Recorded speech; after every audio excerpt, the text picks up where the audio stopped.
Pianarana kosa amin'izao telo volana farany amin'ny taom-pianarana izao manampy ny mpianatra hatrany ny vokatra atolotry ny édition le lauréat izay vokatra efa ntaonany maro ny sy indrindra ny mpanala fanadinana no afa-pasahiranana amin'ireo vokatra izay atolony mitondra fanazavana ary ramatoa Ratsimaholy Panabe sady toniny ny édition le lauréat ihany koa.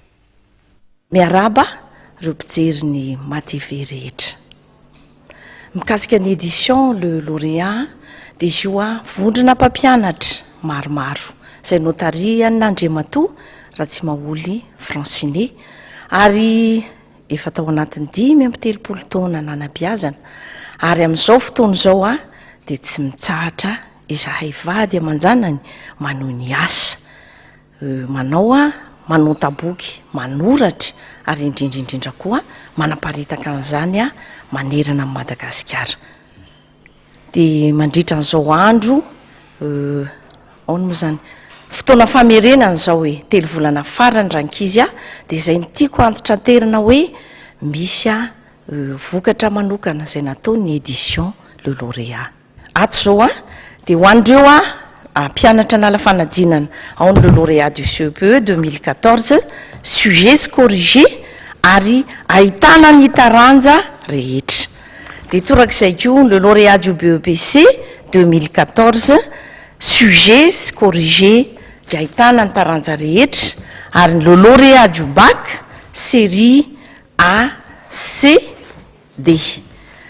dia misy ny lazadina torak'izay ary misy ny valiny ary ahitana ny taranja rehetra.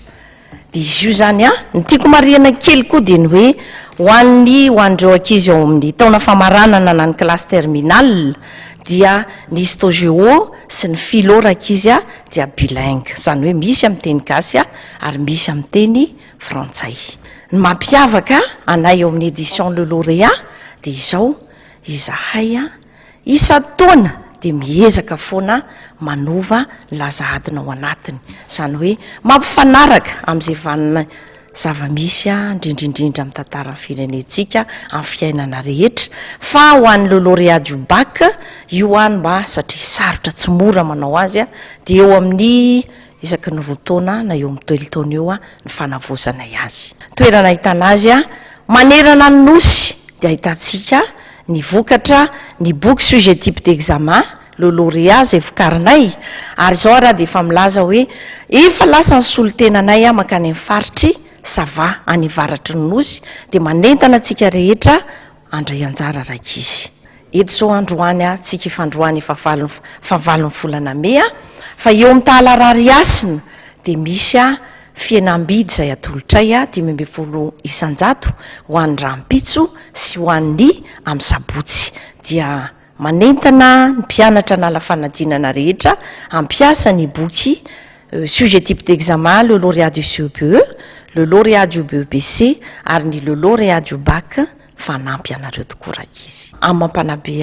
ny afatra farako ho an'ireo ankizy nala fanadinana dia zao no toko misy zao ny boky le lauréat natolotray fa ozy hoe